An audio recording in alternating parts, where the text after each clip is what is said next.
I've got the looks and the charm of an old movie star.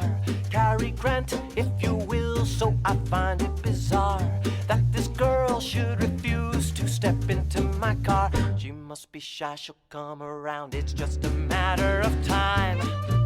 Aurora, Aurora. Hey there, Screen Beans, and welcome to Screen Snark, a show that celebrates all of the shows that are in our eyes, on our minds, and in our hearts. I am Rachel Quirky Shank. And I am Matt, a.k.a. Stormageddon. Yes, nailed it. Got it in one. Got it in one, without any of the stalling. Definitely no preamble of me just bullshitting until I was ready to go, which is my whole life. That's okay. I'm sure it will or will not end up as a blooper, because at this point, we never know what's going to be a blooper, because it's up to true. Rachel when she's editing. It's like, do I feel I feel like stingers for this show are the equivalent of like the Instagram, like, felt cute, might delete. Yeah. Like for me, it's like felt funny, might make it a stinger. Yeah. There's tons of stuff in my interview show that I could use as stingers, but I'm so focused on just getting them out the door that I just cut it all out, and I'm just like, nope. I have no time. You know, there's certain moments that I'm just like, nope, that's put some butter on that and put it in my mouth. That was good comedy. Exactly. So we'll see. Who knows? If there may just be a stinger of me just saying there's no stinger this week. I'm sorry, guys. I mean, that would be just as funny to me, at least. So yeah, that's true. Well, I feel like I've ruined that good joke. I'll have to cut it out or something, or not. Who knows? I edit this show, but you know what else I do for this show? I introduce our listeners to incredible human beings that we get to talk to, me and Matt, and you, our listener, gets to engage with and learn about. And today I am so excited and like have been weirdly nervous about this one because like she's kind of a big deal to me in my heart. She like is so talented and funny and lovely, and I feel like this show doesn't like deserve her yet, but we're gonna earn her. You know, it is the incomparable actor, talented individual, just stellar human, Silvana Carranza. Welcome to Screen Snark. Wow, thank you so much. You're welcome. Yeah. Hi everyone. Well, I've been trying to be like, how do I even intro Silvana? Like, don't do weird jokes. No, but thank you so much for coming. I'm so happy to be here. I'm so glad you're here. Like, I'm so glad. So Silvana is an actor, a voiceover artist, talented toy salesmith, I guess. I don't know. We'll get more into that in a bit. So stick around. But first, let's get back on our bullshit, Matt. Yes. We'll go more in depth with Silvana after we talk about what we've all been watching most recently. And yes. As usual, I will start us off. I feel like in some episode, like on an April Fool's joke, we'll swap it and start with the guest or something. I think we should only do that if like the guest is a returning guest, because otherwise it feels like throwy, bussy, undery. Okay. You know, fair those enough. Words. I'm good at this. Yeah, it's so good. I'm continuing my train of continuing to bring animation week after week onto this show, which is usually Rachel's job, but I've taken over. You are on that bullshit, Matt. I am, because one of my favorite TV shows ever got the first half of its final season drop on Netflix, which I binged within hours, which is, of course, BoJack Horseman.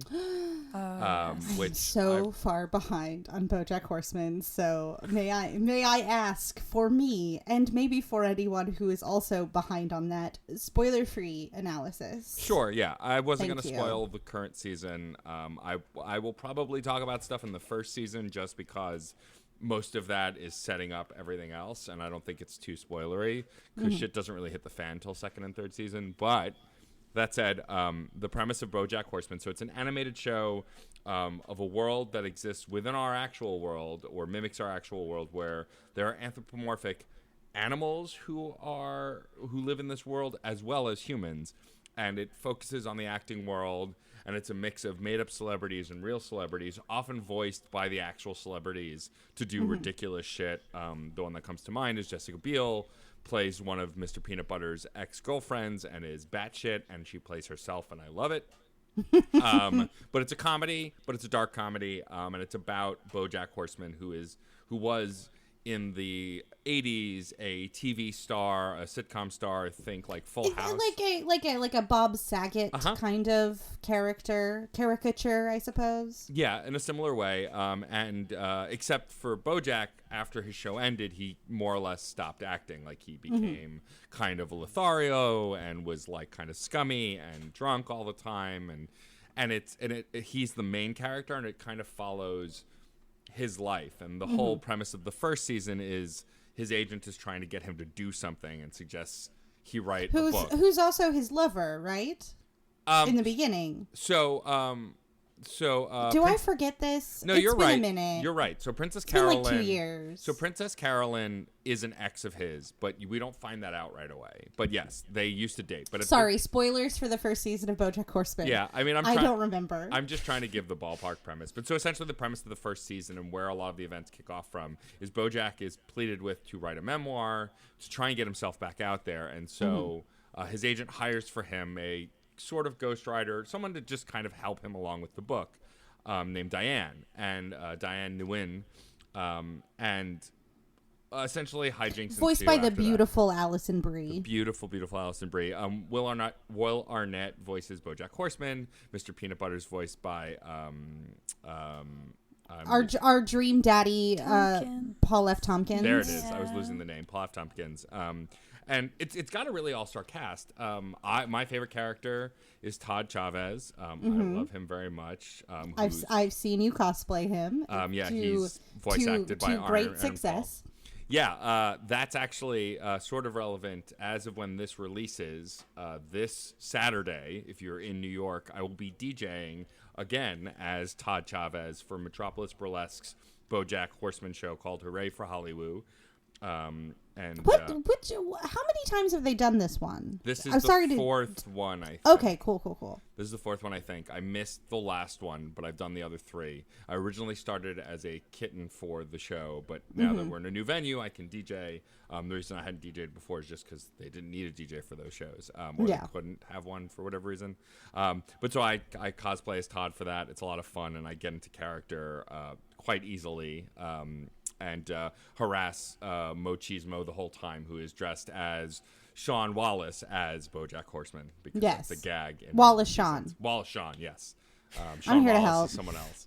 I didn't even look any of this up. I have a very deep emotional well to draw from when it comes to BoJack Horseman. I'm glad to talk about it. Silvana, you've seen BoJack Horseman. Yeah, I have. Yeah. I'm up to date. You're up to date. Cool. Yeah.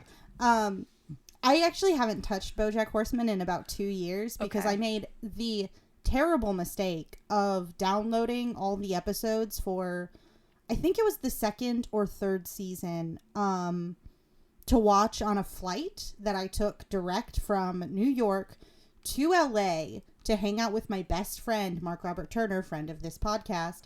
And I will never ever recommend doing that, because watching a show about sad people in LA and then being a sad person visiting LA is not fun. It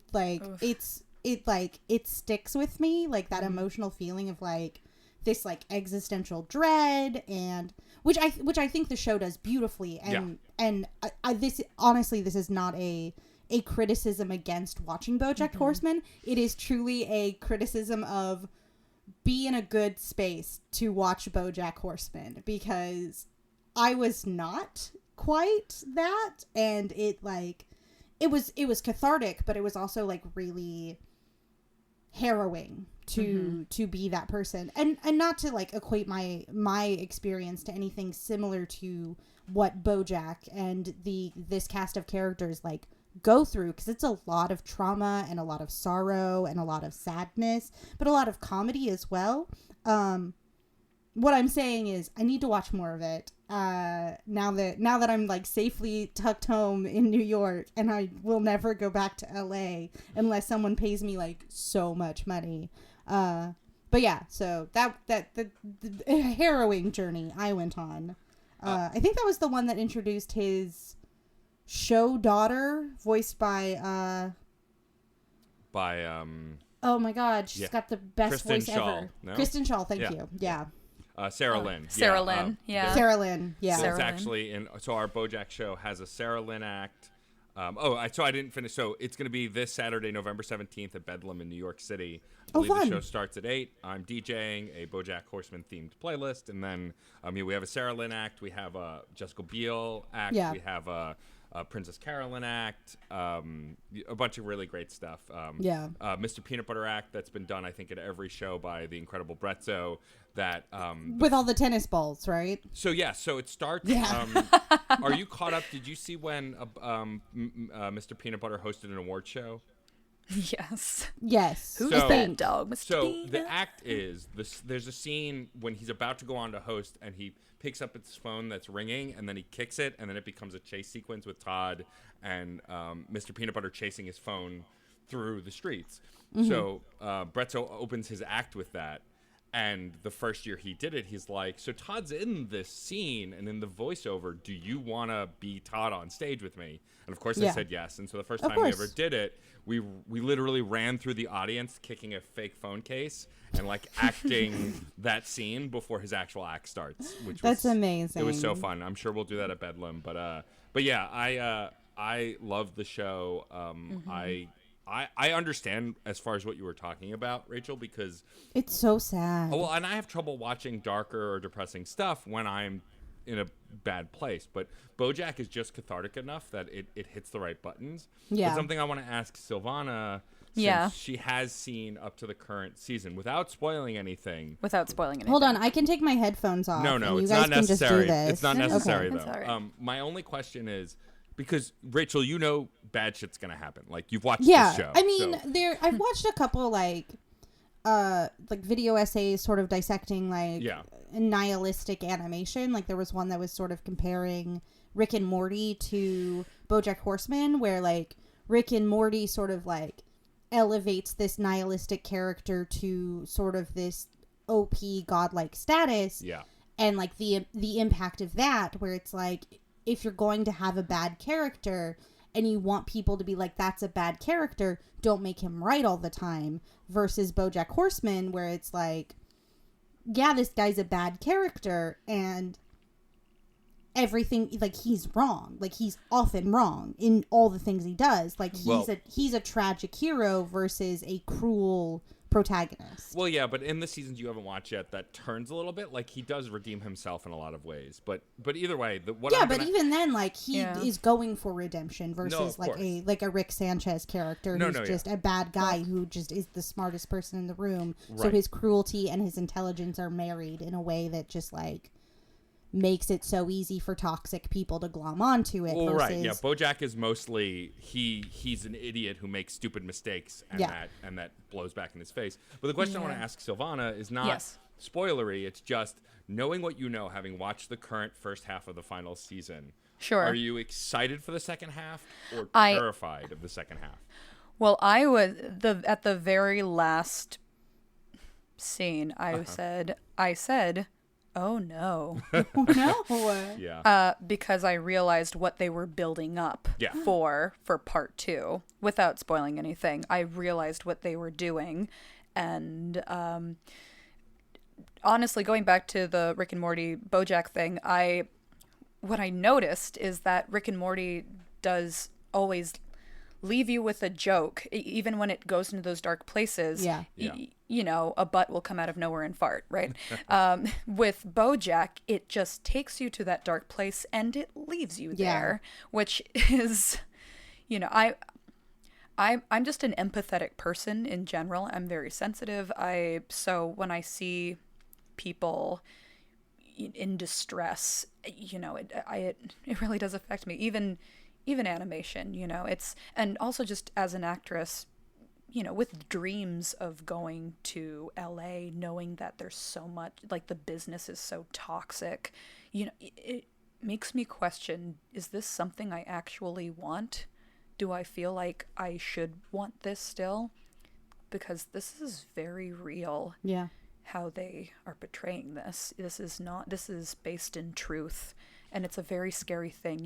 You can love acting all you want, but unfortunately there's the business side, and there's something, and LA is worse about it than they are here in New York. So it's just, watching that show alone makes me question, where do I want my career to go? Is that something I actually crave and want? And so thanks, BoJack. Yeah. Yeah.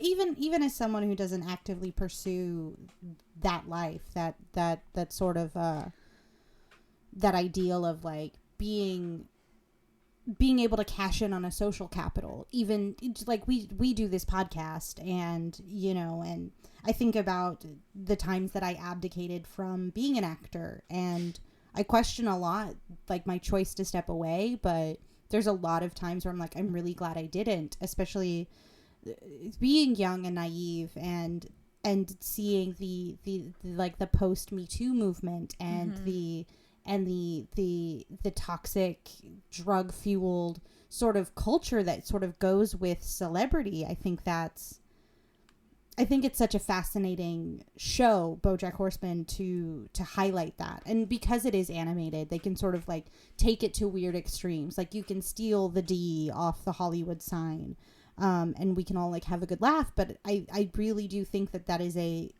piece that can really allow you to meditate on, weirdly, the human experience, even though our main character is a horse person.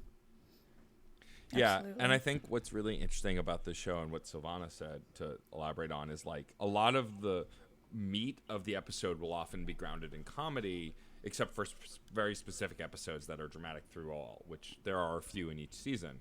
Yeah. But very few seasons have ended on a purely happy note. It's either a thoughtful or somber note, or an incredibly worrisome or sad or aggressive note. Like it always brings it back to a grounding reality, which in a good dark comedy is really well structured. I think what's really great about the show in general is that all of the characters feel, like you said, very human, even though they're not all actually humans, and that a lot of the day-to-day stuff they're dealing with, just you can relate to, even if you're not in their situation. And I think it's why, for me, I like the character of Todd so much, because he started out as just BoJack's deadbeat friend who sleeps on his couch, but over the seasons you find out more and more about why he was a deadbeat, what happened to him in his past, how he's evolved as a person, how he's rediscovered himself. And I think like that's just one example of what all of the characters really go through. I really love it. It's easily one of my favorite TV shows, and I didn't expect it to be. I kind of just stumbled into it being curious, and because on the back of Paul F. Tompkins being a fan, I was like, well, he's doing a new thing, I'll definitely go watch it. And on the lighter side of it, I definitely love that it is very rare that an actor is portrayed in that show and isn't voiced by that actual actor.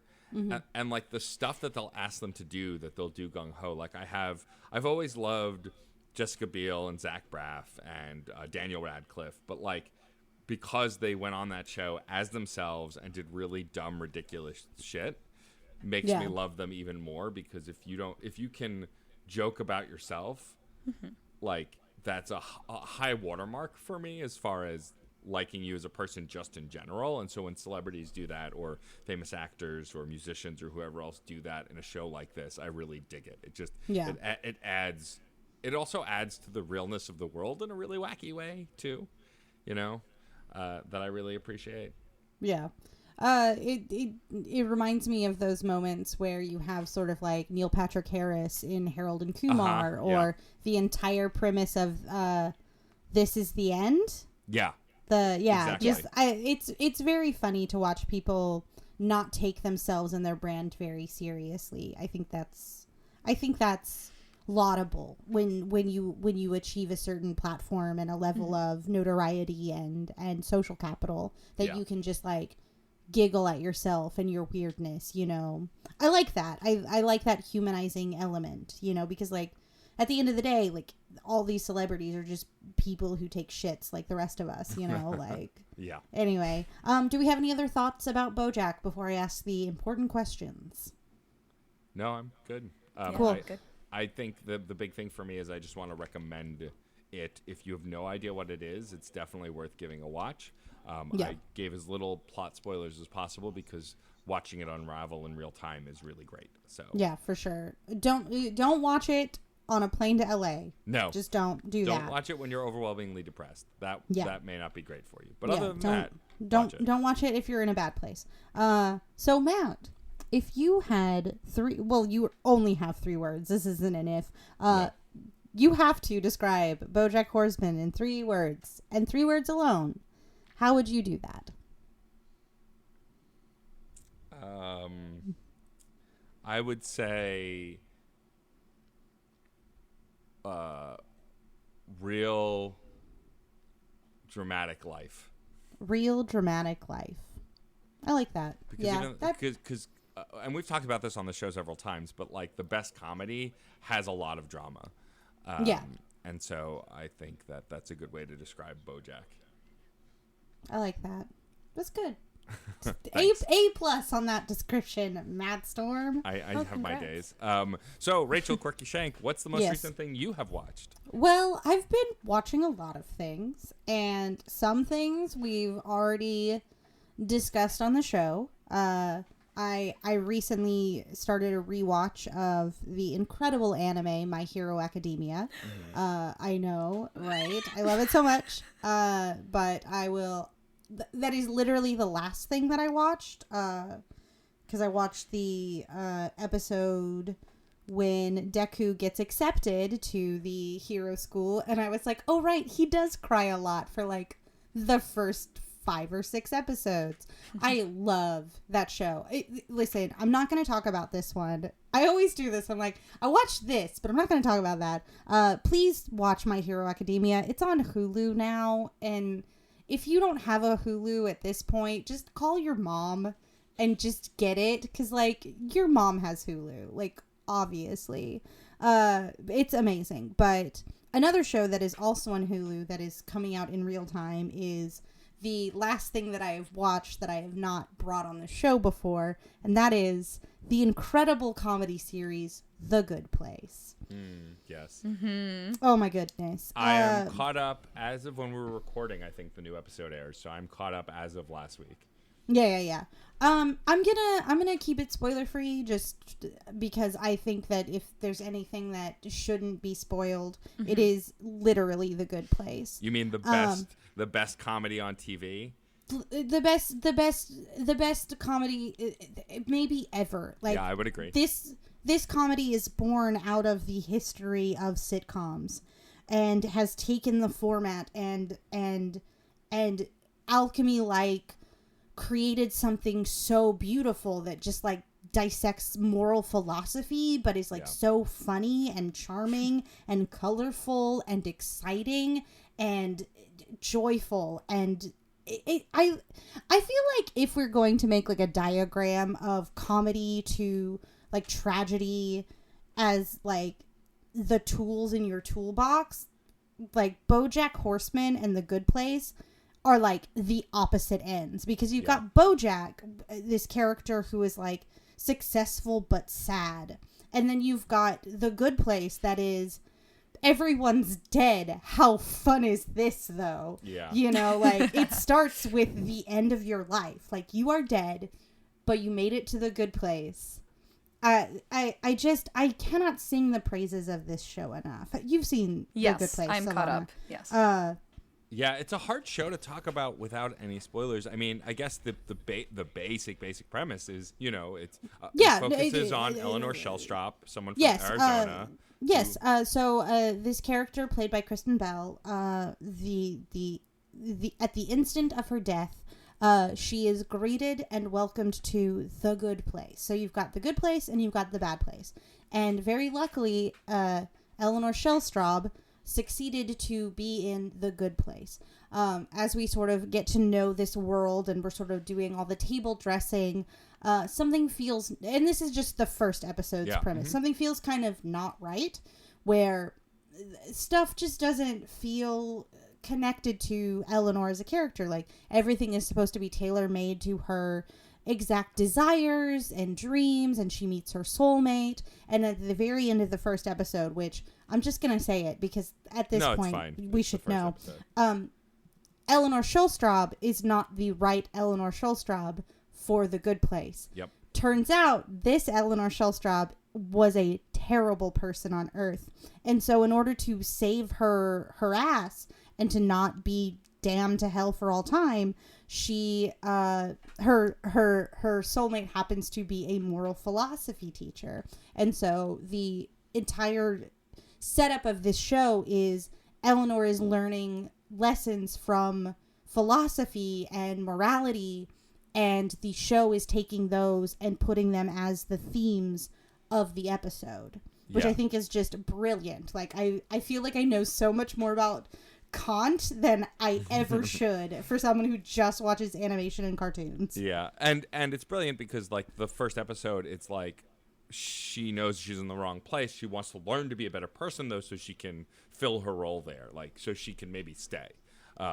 She can earn redemption. Right, and that's the broad premise. The cast is incredible, mostly, at least as far as pop culture knowledge, unknowns. I mean, one of them is Jamelia Al-Jamil, who is one of my, like, I love her on the show, was a British presenter. This is her first acting job. Yeah. And she is so brilliant on the show. But, like, the rest of them are working actors who've been on. And then, of course, the big titans of Kristen Bell and Ted Danson. Ted Danson playing the architect of The Good Place. Like, I want to give Ted Danson, and I've always loved Ted Danson since Cheers, Becker, like, everything he's ever done. But, like, this role is my favorite role he's ever done, and I want to give him all of the awards. Just all of them, all the time.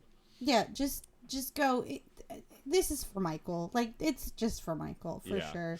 I will say in watching the show and also contributing to the discourse TM about the show, which has mostly been very positive. I don't think I found anyone who has watched the show who has said it is not great.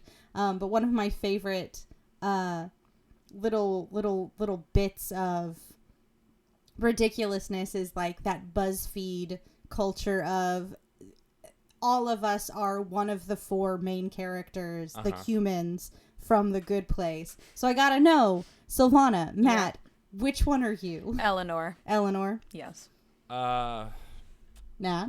It's tough. I mean, like, I feel like I identify the most, and based on our existing knowledge of the show, with Michael. Not any of the four humans, just personality-wise. But I'd say if I had to pick one of the four humans, it's hard. Like, I don't think I'm sounds really like a any of them. Sounds like a cheaty. Sounds like a no, cheating. yeah. I think I'm more like I cheaty. can't pick. No, it's not that I can't pick. It's that I don't feel like I fit like any of them. So more Jamelia, I think. But I'd say that if Chidi's personality had Jian Yu's intelligence, that would be me, because I'm not as smart as Chidi is. Not to say Jian Yu isn't smart. TM. But yeah, like, I just don't feel like I really identify with one of the specific characters. I identify, especially even what you know of Michael in the first episode, like with Michael a lot, actually. Mm-hmm. What about you, Rachel? Oh, I'm Eleanor. No. Oh no. No, I'm Tahani. Are you kidding me? That's true. Like, I'm. That's true. I'm all social capital. That's and true.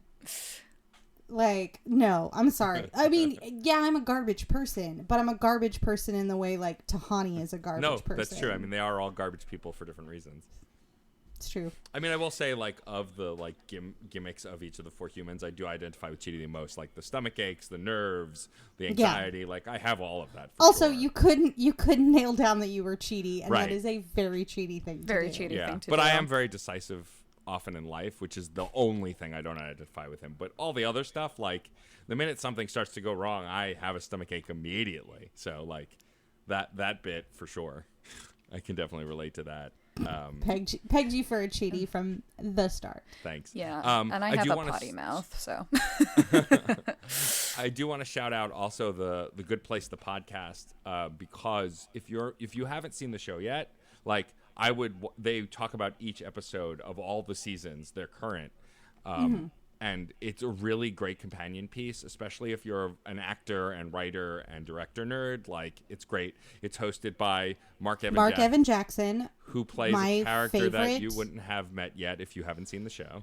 My favorite voiceover daddy in all the world. Like, I love the way he says his character's name. It's my favorite. Yes. Also, if you ever want to just fall into a wormhole that is the works of Mark Evan Jackson, just go listen to the Thrilling Adventure Hour, because he voices Sparks Nevada, the Marshal of Mars, for the radio show about cowboys on Mars. And it's perfect. Mark Gagliardi voices his sidekick, Croach the Tracker, who's a Martian. It's very much the Lone Ranger, but on Mars. Space, yeah. And it's perfect. It is a perfect radio program. Also, like, if you've watched Brooklyn Nine-Nine, he's Kevin on that, and his characters are not too dissimilar on every show he's on, especially for the voice, like how he carries himself. But I love Mark Evan Jackson and the podcast that he does. Like, I don't like a lot of companion podcasts. It's just not a thing I listen to that often. But this one, especially since I'm a comedy nerd, is like specifically exquisite. Like, the only thing that's a shame about not talking about the latest seasons is, like, one of my favorite current comedic actors of all time plays the best character. But which actor? Jason Mantzoukas. So, like, I love him so much in everything. He's the TikTok man in John Wick. But yeah, like and he was great on Brooklyn Nine-Nine. Like, he's such a great comedic actor, just being wacky pants all the time. And so when you get to it, he's a character in the show. You'll love it. He's wacky. He's horny. He's Jason Mantzoukas. Yeah. Please, someone tell him that I said those words. I think he'd appreciate it. I really like this though. This world that we live in of, like, podcasts as introduction points for people, because nothing makes me more excited than seeing any of the hosts of How Did This Get Made or any of the characters from Thrilling Adventure Hour, like, make that jump from the podcast medium onto, like, television or movies. Like, I really, like, root for anyone who's a podcaster, like, ascending past that. And this was before I even started podcasting. Like, I didn't even think about it as, like, oh yeah, I mean, I guess that's, like, a way to, like, build some stuff up. But I love it. I also, yes, go ahead. I was just gonna say, I'd also be remiss if I didn't shout out Darcy Carden, who plays Janet. I was about to get to the weird connection I have with her. Sure. She and I both worked for the same show. As the same sort of caricature character. I didn't know that. Yeah, she used to work for the bus thing.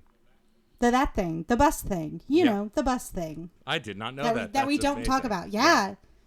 So she did that gig for a while, and when I found that out, I was like, I'm connected to you. You know the terrible experience that was that bus thing. Yeah, I do.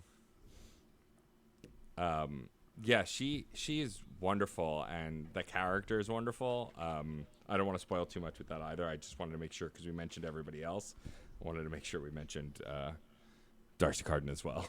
Of course. So Rachel, have you said all that you feel about The Good Place? Yes, except for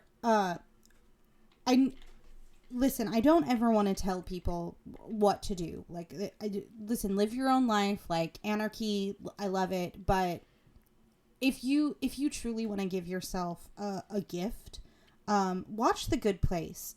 If anything, just to get to the point where Darcy Carden does impressions of all of her co-stars in this really beautiful way, in this sort of like weird like bottle episode.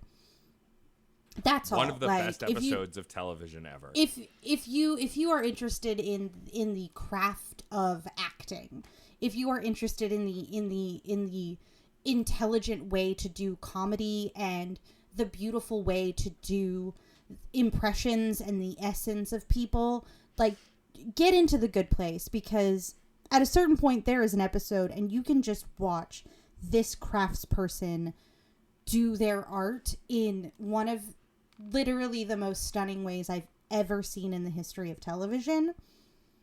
Just like pinpoint perfect performance from Darcy Carden. That's all. Like, that's it. Like, do what you want, live your life, drink and smoke whatever you feel is necessary. But like, if you want to treat yourself, go into The Good Place. You won't regret it. Unless you really, really, really hate philosophy, then don't touch it. Because it's all philosophy. So, Rachel.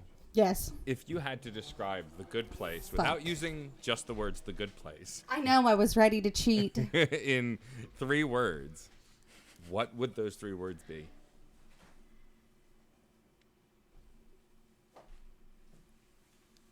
A hush falls over the crowd as Rachel begins to think about her 3 words. Comedy with conscience. Oh, good. I like that. Well done. Ooh, I got tingles. I nailed it. I've never nailed it so much as that one.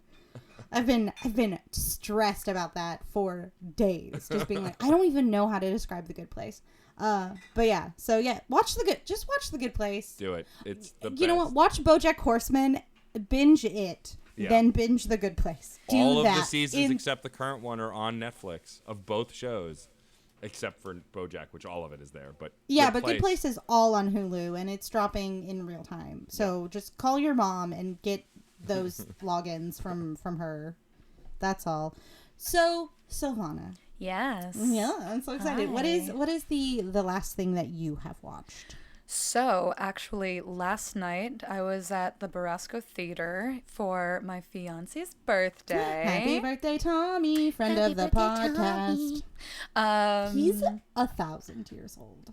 He is 1,000 years. 1,003. 1,003 years old. Yeah, 1,003 years old. I always round down. You know, when you get to a certain point, you just knock off 3 years. It's fine. I just really like wizard men. You know what I mean? Just like immortal wizard men. It's like, what? Are you light? Are you a person? What? I don't know. Stop He's it. light, but with math. But yeah. So we saw The Irishman. And it's Martin Scorsese doing what he's best at. It's a 3.5-hour movie full of jam-packed fun. Just it takes place in the 1950s. It's based on a true story, based on a book called I Heard You Paint Walls, about this hitman by the name of Frank Sheeran in Philadelphia. He was really good at killing. He fought in World War II, and so he was just really good at killing. So what they did is all the big mobsters would hire him to do big hits. And I mean, that's the movie right there. It just shows the politics of how, I mean, when you learn just how involved they were with political figures at the time too, it's insane how they would show their support for a candidate for presidency because that person actually supported them. It's a lot of fun. I mean, it took Pesci out of retirement just to be in this movie. Wow. Martin Scorsese got him to come back out of retirement. And the screenwriter for this, Steven Zalian, he also wrote Gangs of New York. He wrote Schindler's List. I mean, what was so great about the experience of watching this movie too is it took place at the Belasco Theater, which is just this very cosmopolitan, regal theater, and just people, these blue collar Northeasterns that I grew up with. You know, I'm a Brooklyn girl born and raised, and I grew up with all these, you know, everyone's name is Joe or Tony or, you know, and so just to see all these people in the theater with their New York energy, oh man, I loved it so much. Just seeing them enjoy this movie, you know, it's just such a wonderful energy getting to be surrounded by my people there. So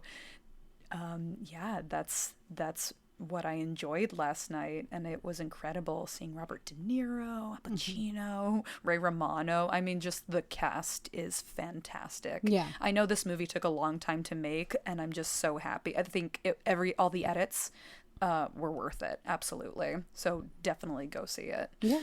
For sure. Matt, have you seen The Irishman? So I haven't watched it yet. I've seen the trailers for it, of course. I mean, I have the same interest in it that I have in a lot of other Scorsese stuff. I've watched most of Scorsese's movies after they've been in the theater. I guess just because I sometimes have trouble approaching movies that seem like straightforward dramas.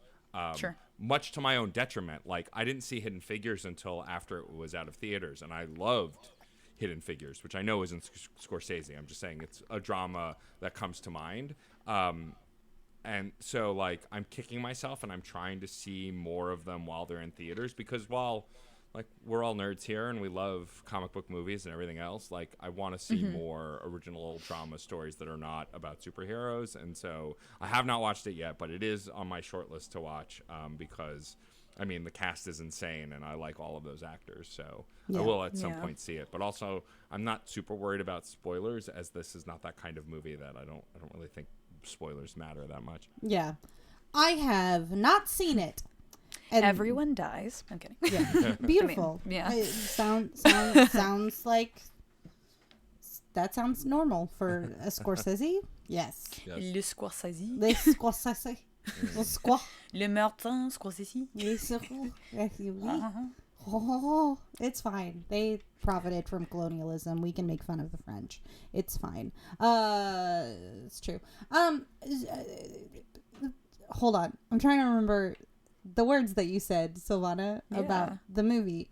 Oh, I remember, because I had a question about this. Yes. Talking about sort of the main character, this hired hitman working job to job. I'm wondering, as someone who has not seen the piece, does it sort of like feel like that idea of like that freelance culture, you know, like he's going from gig to gig to gig to gig, hitting sort of like an apex where like you have cashed in on a lot of skill and a lot of ability and a lot of notoriety. I'm just wondering how maybe it relates, even though it takes place in the 1950s, to sort of like today and sort of our economy where we're trying our, like, I mean, obviously, like Matt is doing a lot of podcasts. I'm doing a couple, you know, like you're working as an actor in New York. The idea of like trying to build your own brand. Like, I wonder how much of that is present in The Irishman as a piece. Yeah, well, I think a lot of it is, you know, you get involved with certain people and then it becomes loyalty, it becomes family. And you know, they all if someone's kid is getting baptized, you know, everyone goes, you do become a family. And so it is very tight knit, and, you know, it's learning to, you know, it's choosing who you obey within that group. And what's so interesting about this movie too, which I haven't seen in a mobster movie before, not even Goodfellas, where it shows that how the kids were affected by having these very violent men as dads. Yeah. That they were just so traumatized. They felt like they couldn't go to them for anything because that's how they dealt with problems. You know, if someone just slightly disrespected them, they'd watch their fathers beat the heck out of these people just for little minor arguments or anything like that. That's what's so insane about that. So what going back to your question though, what I was honestly, I know, we're all human, so it's one of those things where sure, absolutely, I could see how that relates to how we live our lives, how we do our jobs. It's just, it's interesting how you can learn, okay, this is something I'm good at, and this is how I can apply it to this, and I can make money through this, and okay, well, this person really trusts me, they'll speak on behalf of me. Which you kind of get that in the politics of any job, really. Like even at my job, I'm an assistant manager at my job. So, and that's because I was very good at my job, but I also made myself likable to certain people. So in that way, I could say it compares to us in the world where we are currently, like this. We're all the same. Yeah. Yeah, I mean, and it's so funny too. You see people when you start seeing the killings in the movie, it's like, you know what? I get it. Yeah, I get it. You know what? Good for you. Yeah, you know what? You are living your best life. Yeah, you go, girlfriend. And that's what you go, Irishman. Yeah, you go, Irishman. Psst, girl, please. Yes. Is that a new gun? Shit. You working again? Oh, you work it, girlfriend. Right? You just whatever you do it well, and I support that. You know what I mean? I just whatever you do it with integrity, man. Yeah. Honestly. I love that. Yeah, obviously. Yeah. Here's a dumb question. Have you seen any of the John Wick films? I watched a triple feature. Ooh, very cool. At the Alamo. Nice. Yeah. Nicely done. Yes. I haven't love seen The Irishman, killing. so I'm just like, who no, else of does course. murders and is a good movie? And now the portion of the podcast where we go, who does those murders? Who does those good Who murders? does those good murders? On a level of fantastical John Wick levels, how violent is The Irishman? It's super violent. John Wick's fun. There's a lot of, every time someone gets an axe in their face or something like that, and you have John Wick going, he's murdered someone's partner and he goes, you tell them I said hi, or something. Like he'll say something, it'll be all like clever or some stuff like that. They make, every time someone dies, it's fun. It's like, wow, that was really neat how they got massacred. But with this, it's just more, because everything's so conversational, it just feels so real. It truly feels like a slice of life. Mm-hmm. You are watching this person just, and you can almost smell the room. You can almost feel how they feel in that very moment, that sort of tiptoeing around people. Can I trust this person? Did I do something to offend this person? And I think that's the difference. John Wick is a wild ride, and this is just so very much you are just in the room with them, and we're gonna see what happens. Wow. That's the difference there. Oh man, I love John Wick so much. Yeah, we've talked about that movie at length on this podcast. For sure. Thanks to my mom. Yeah. For real. So Silvana, do you have any other thoughts you'd like to share about The Irishman before we lay it on you to describe it in 3 words? Just it's a wonderful movie, and if you want to watch if you love Goodfellas, if you love Scorsese, you should definitely check this out. This is him in his element. Yeah. So definitely watch it. All the performances are incredible. So you're watching. Cool. Yeah. So, Silvana, if you had to describe The Irishman in 3 words, and you cannot use the or The Irishman to describe it, I know you're so mean. The Irish man. How would you describe it?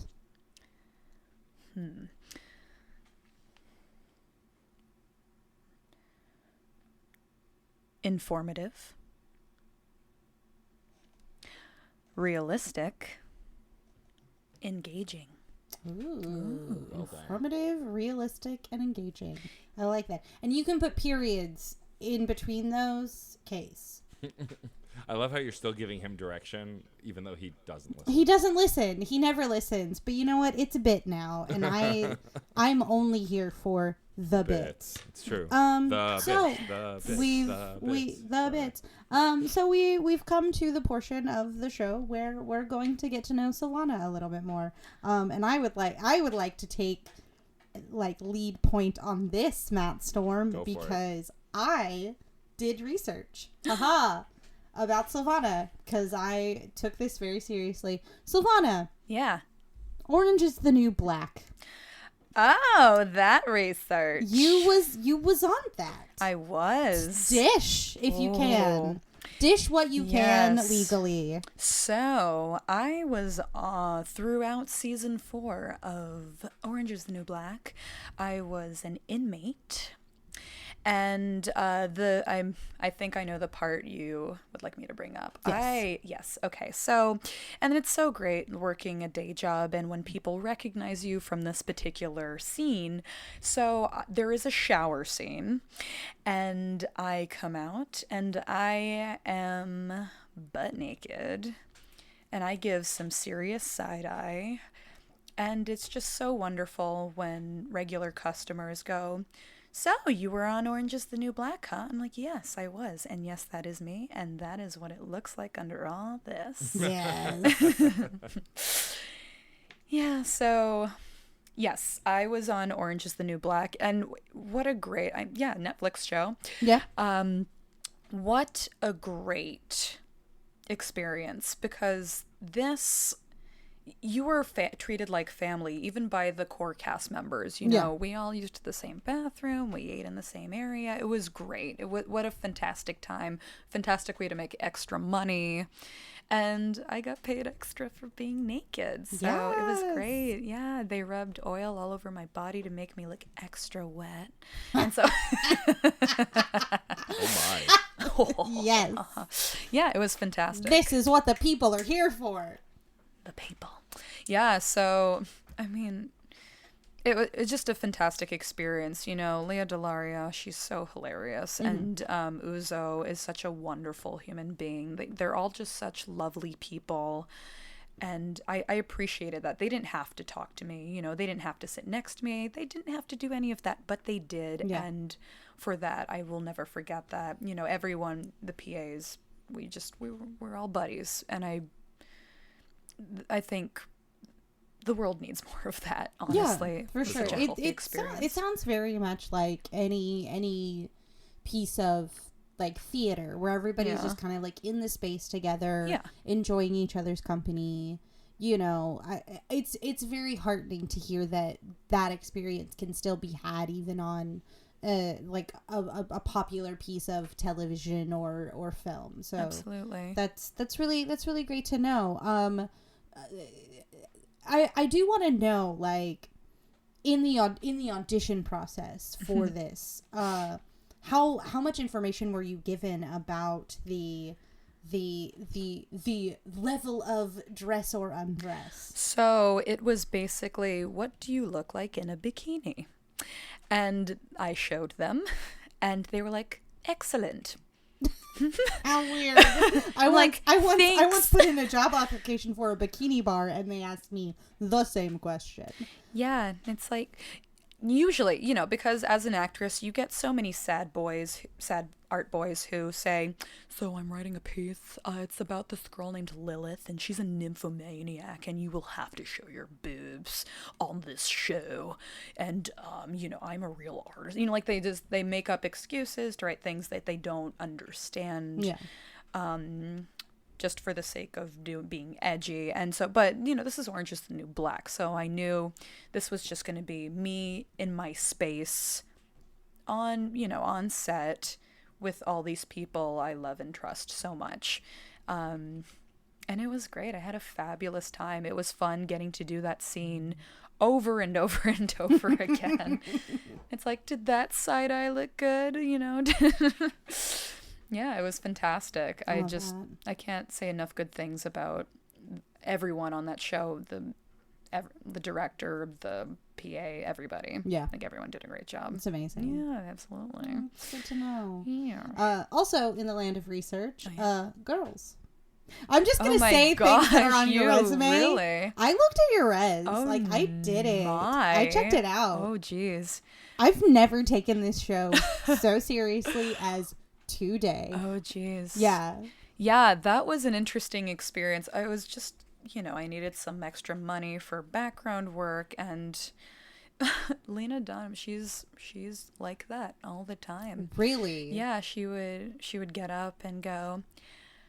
You watch her going from acting to watching everything being played back, looking on the camera and going, I just want you to know that you guys, seriously, best background cast ever. like, that's her voice, like all the Yeah. that's her all the time. It's like, because you always wonder if someone being a caricature of themselves, are they being their brand on when they're in interviews or anything. And it's like, no, that's just her all the time. Wow.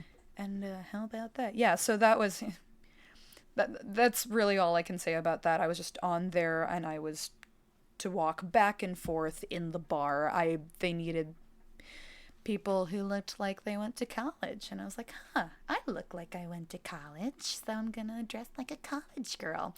Even though I didn't go to college, I was like, not gonna fool me. You went to AMDA. Yeah, I went to ADA, American Academy of Dramatic Arts. It's conservatory, did 2 years, and I was like, I don't want to be any more in debt for liberal arts. So, and I don't really want to continue school to do anything else. I really enjoy this. I'm going to suffer through it until I eventually make it, maybe when I'm in my 40s. It'll be great. Same. Enjoying I'm just waiting till I'm old, and then I'm gonna be like the mom, and that's it. Like, yeah, that's my thing too with acting. It's just like, have I grown into what I'm going to be cast as? I unfortunately am mistaken for 15 years old a lot, and I'm going to be 30. You know what I mean? Like, it's crazy how this industry works. it's very funny to also be of that mindset, and also that like aesthetic where it's like, I just really want to age into the parts that I truly want to play. Why don't I have any wrinkles yet? Not that I want any wrinkles. Please don't give me any wrinkles. I'm pretty glad that like people still think I'm early 20s. That's pretty awesome. But like it's so weird to sort of like sit and rest and wait.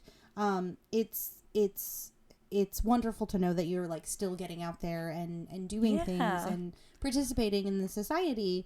But I would love very much to talk about your survival job if we may. Oh gosh, let's do it. Because I was at a dum-dum grown-up day job person meeting in the same geographical space and did not realize that your job was in the same area.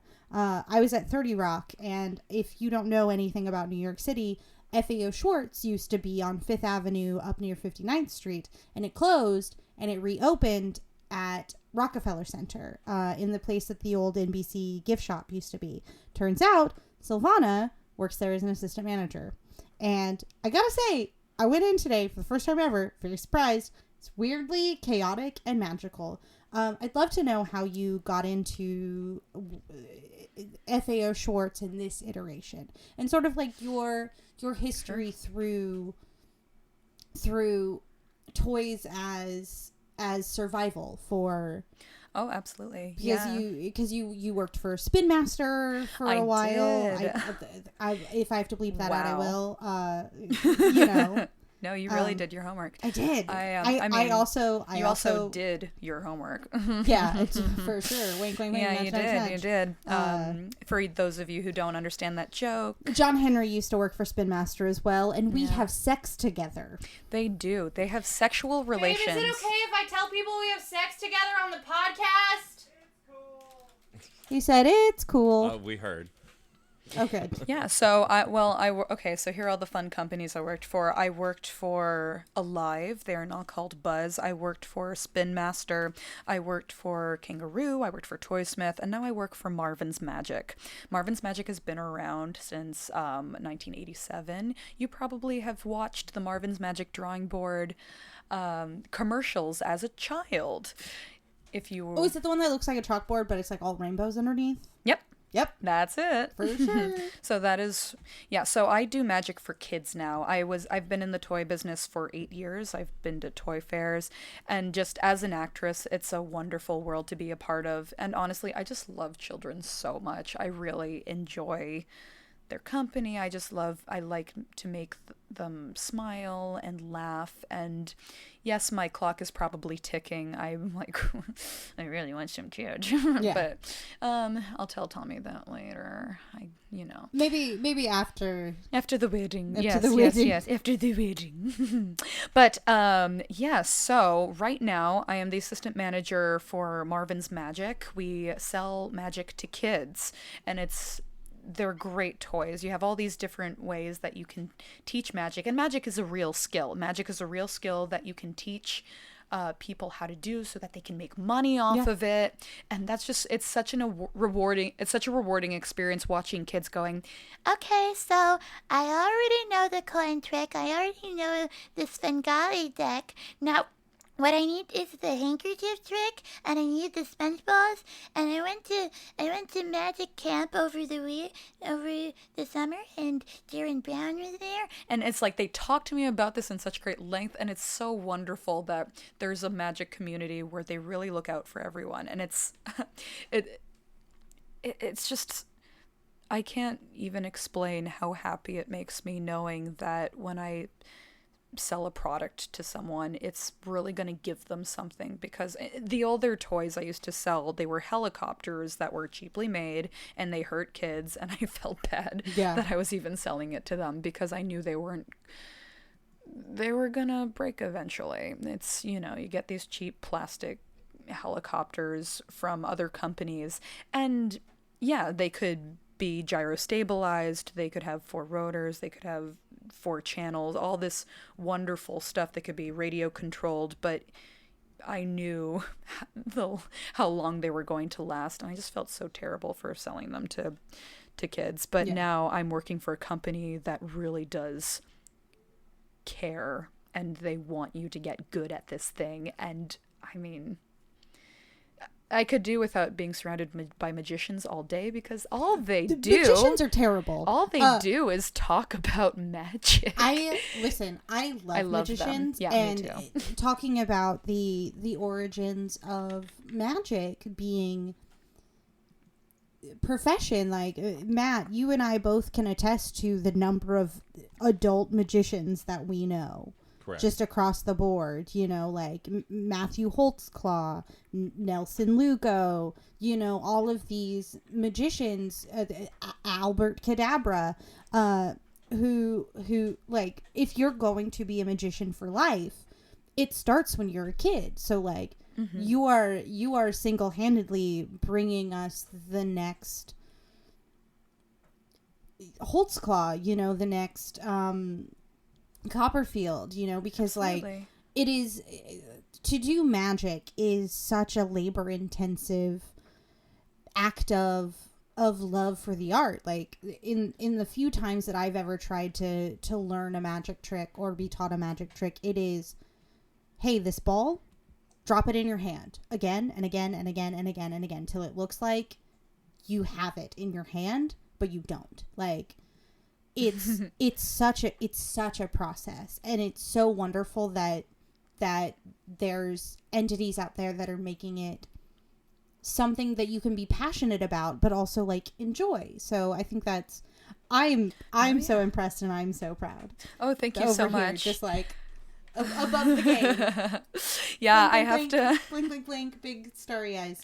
Yeah, no, I mean, also just with my day job, because we're expanding so much, we're sending people, I'm going to be sent to Montreal by the end of the month, to demonstrate the toys, we send all of our people all around the world to expand and bring this wonderful company's toys to different places. And I love being a part of it. And truly, I worked for a coffee shop before this, and just serving rich people coffee, not rewarding. Bringing joy to children, very rewarding. Yeah. Very lovely. And you can play with the parents too, whoever, you know what I mean? It's just, you're not just selling toys, you're selling moments. You're these wonderful experiences that they can have for the rest of their life. And that's all I want before my stardust moves on to other things. You know what I mean? I want to know that I made people feel good. That's just the kind of person I am. That's why I want to be an actress, right? Like, I want to be an experience for other people. Part of the empathy machine that is experiential content, no matter what, like I can truly attest to having moments just in the 20 minutes I popped into FAO. There was someone in a spaceman helmet singing into a weird microphone, just like doing it up. And like, I understand that to work certain jobs, like, you do a lot of emotional labor. And like, I have also worked in positions where it is your showy, shiny, special face that you give to people, even if you're not super into it. But even when you're not super into it, if you're faking being into it and you like give that to someone and they like take it and you're like playing the action of it, then you can just like change a day. Like the spaceman in FAO today, just like singing the thing. Like, I understand that he's being exploited by our capitalist system, but he was like there and he was present and he wanted to be present with me, and it altered my day. Like, I went from not really being super excited to being like a kid again. Like, absolutely. Like, walking into that space is like being a kid again. And I mean, I also walked into the space as a dummy with bright blue hair, and of course anyone who works in a toy shop sees an adult with blue hair and they're like, I love it. What are you doing? I love you. You're great. No, absolutely. But I think that like, we're all just trying to put joy in the world. And if you can find a way to put joy in the world that also puts money in your pocket, like, more power to you. Absolutely. For sure. Yeah, I think every time I see grumpy older people who I can tell just want to get out of there, like, they're like, oh, good, I'm going to spend all my money and I'm tired. And it's cramped. And it's cramped. Oh, geez. And I'll see them very grumpy, but those are my favorite because I see them as challenges. That's just how I'm wired. I go, let's see what I can do. Mm-hmm. So I'll go up to them and we have this product called Marvin's Magic Lights from Anywhere, and they are fake thumbs. You slip them on, and when you pinch them, they light up. Mm-hmm. So the illusion is that you're making the lights move through any solid surface, any hollow surfaces, that you're eating it, that you're sneezing it out, all those wonderful things. And when I see when I see an older person just very much unhappy, I'll kind of play around with them. I say, hey, lighten up a little bit. And I take the light out of their head and they immediately laugh, because I take them out of that sort of limbo, and I want to. I don't want them to come here and be miserable and associate this with a bad experience. I want them to be happy too. You can come here for yourself as well. It doesn't just have to be about the kids. You all can have this wonderful experience together. Yeah. Yeah. I'll take that. Yeah. Do you know how the rainbow disc works? That like floats around, and then you can also do it with a penny. Oh, the Zorby. That's my company. Yeah. Yeah. So we have this. It blew my mind, honestly. If we're gonna talk about like being pulled out of a zone, like watching that little like rainbow light uppy disc, and then she like pulled out a penny and did the same thing, and I was like, I want one. Well, are you kidding me? You're getting for Christmas. I want one. It's so fun. I was like, I want it. It's so weird. Yeah, no, that's because it like spun around. It was so cool. I can't believe how cool it was. Oh no, yeah. This is a podcast about movies and television. Tell me how a toy works. That is the #1 selling toy in the store, and I'm proud to say that is my company's product. It's called the Zorby, and what it is, it's a UFO. It's a flying disc. It's a flying amazing. disc, yeah. And so what it is, and this is sort of taking away the magic. I hope you don't. That's mind. okay. I lived with magician for like a year and a half. Sure, So okay. I understand that it's all technical. So it's magician And that's string. amazing. And honestly, for me, that's amazing. Yeah, no, it's magician string. It's attached to the center of the Zorby, and it goes behind the ear. And so what you're doing is you're flipping it kind of like it were a Beyblade, something like. Yeah. Yeah. I'm sorry, you just said like magic and Beyblade in the same thing, and I'm not okay with how much I love that. Picking up magic, going at it. I loved that show. Anyways, so yeah, so you spin it, and then as it gains the right momentum, then you move it moving your head, using your hands to bring it up, bring it back down, have it fly around you, and then using that same string, you can attach it to the coin and flip it once again like a Beyblade and have it look like it's levitating. And yeah, it's an incredible toy. It's just something different that you haven't seen already. You know, like you can go to other toy stores and you can find a teddy bear, you can find a xylophone, you can find puzzles, but the Zorby, it's new. And yeah, and I'm happy to say that is my company's toy. It's an illusion trick. That's what we call it. We sell it as an illusion. Yeah. Oh yeah, it was definitely like spoken as this isn't actually floating in space. Well, some people think it is. Yeah, and they're adults. Even though I was told it was not floating in space, I was just like, yeah, but it's like floating in space, right? Like, oh no, and then you took a penny. Oh god, it was really cool. Matt, I highly recommend just going to the FAO shorts and just like watching the Zorby. Well, I enjoy also when people say, "Is it magnets?" Because then I think, I wonder what people imagine we're selling to them. It's truly that magnets. How the fuck do they work moment. Right. Well, it's also just even with the lights I was describing earlier, it's the lights are on both sides of my finger, so I pass it off as the lights are moving through my head, right? Yeah. And this mother came up to me and she said, "The lights, does it hurt the children when it goes through their head?" And she said, "Is it dangerous for the children when it goes through their head?"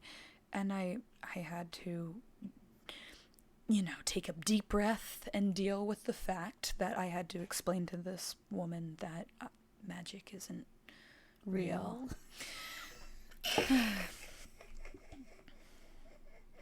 I had to do it. Someone had to do it. They didn't pay me any extra money for it, but someone had to do it. And,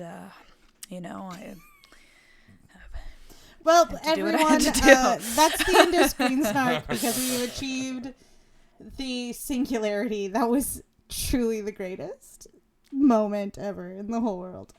Please don't be mad. I don't know how to dismount from that and get out of this show. Matt, do you have any thoughts or? I mean, I would usually start by thanking our guest Silvana for being on the show with us. Yes. Ooh. Thank you, Silvana. This was the best. Oh, thank you so much for having me. I've had a great time. It was a blast getting to know you. I look forward to looking out for you and other stuff. Excellent. Yeah, thank you so much. I've been a fan from afar. I follow you on Instagram. Once Rachel told me about you and checked out some of your stuff, so I'm really excited that you got to be on the show. Well, thank you so much. Yeah, I have 2 new voice acting things I'm recording this week, so be on the lookout for that. Ollie and Germ, I will play Germ, and that's a short coming out soon. Very cool. Very awesome. Cool. Before we ask you our final question, Rachel has some people to thank. Yes, thank you so much to John Presnell for the use of the song Aurora off the album Fair Game featuring Stefan Remble. Go listen to that album. Go listen to everything that John Presnell is doing, because not only is he just an incredible musician, he's also just one of the sweetest humans ever. Like, he's such a darling. Like, he'll just, like, reach out and be like, hey, how's it going? We'll have him on the show soon. Don't worry. I wanna earn him. But yeah, go listen to John Presnell. What a baby. I love him. Anyway. Also, we'd like to thank Katie Bugg, who was a previous guest on this very show and who friend of the podcast. She designed our logo, which we love very much. Also, we want to thank the Certain Point of View network, which we are a part of. We are happy to be a part of this network and bringing quality content their way. We have a permanent link to our Discord server on the website if you go to certainpov.com. Come hang out at the Discord server. No one talked to me about The Masked Singer, and I'm still sad about it.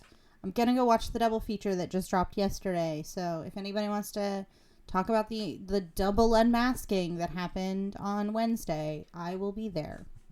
Or talk about any of the other podcasts that we do as well, which are all featured in the Discord server and on our incredible network. But mostly The Masked Singer. It's fine. Before we wrap up the show, though, Rachel has one final question for our guest. Yes. Silvana. Yes. Surprise. We have one last question. I don't know if you are ready for it or not.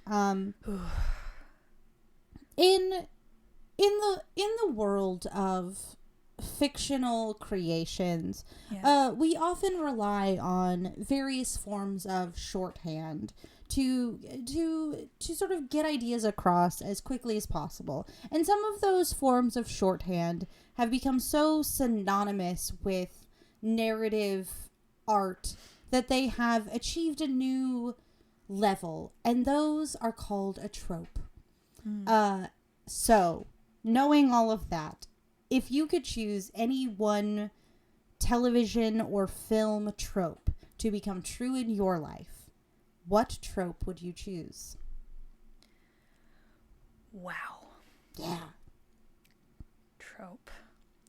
May I get a quick example just so my brain's in the right space? For sure. Yes. A trope would be you watch a scene where people are on the phone and they don't say goodbye to each other. They just hang up. Or you have the montage where there's music playing and you get various cuts of they're punching meat or they're running stairs. You know, things that just sort of hit this sort of cultural cliche of, oh, I know that. Or like every time a character is sad, it rains. That's a trope. Oh, yeah. So just like these like repetitive things that happen narratively. I see. Yeah, you know what? I feel like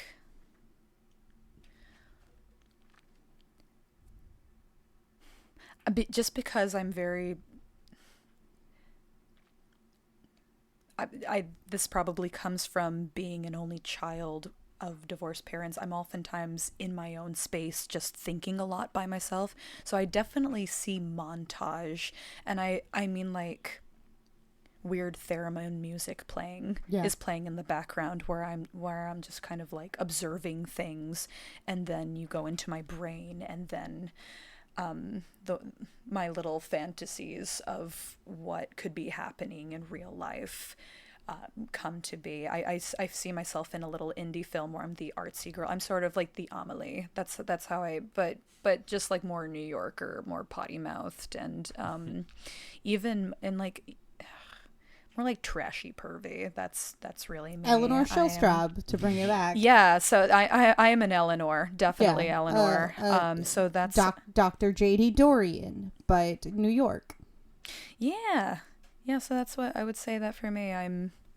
I would be the monotone, quirky, artsy girl who is very cerebral, and I first see theremin music plays while I just kind of observe things and I daydream. So that is me. That's my trope. Chef's kiss on that Well one. Ooh, thank you. Crushed it. Yeah. So that's been Screen Snark. the show that you listen to. The link that you Congratulations clicked on. Congratulations you made it to the end. on making it through. I'd like to say that there is a gift. There isn't. We're broke. Sweet. All we have to give you is a gift, listeners. Listeners, there's more than one. I know you're out there. Thank you so much for joining us, for hanging out. Thank you, Silvana, and thank you, Matt Storm, for being my constant companion on this journey of screens and snark and stuff we watch in the dark. I don't know. That's a new thing. I just made it up. It's fine. My pleasure. Thank you for being my co-host, Rachel Always. Shank. On our bastard child of a podcast. This is the baseborn child of all mean, the podcasts we have. This one is the one that it's like, we built it in a passion. It exists now. Let's go. It's fine. I mean, it is honestly the least successful of the podcasts we do with other people. So, yes, Yeah. that is definitely true.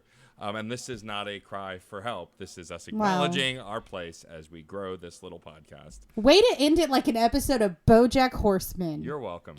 Back in Again, the thank you days. so much for listening. Thank Screen you. Beans. We will see you at the movies or on a couch somewhere. Bye-bye. Bye. Bye. Aurora, Aurora, Aurora, Aurora, Aurora.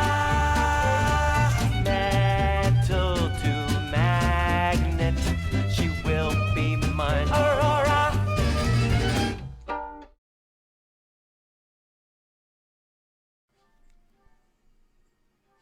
You're still here? It's over. Go listen to NPR.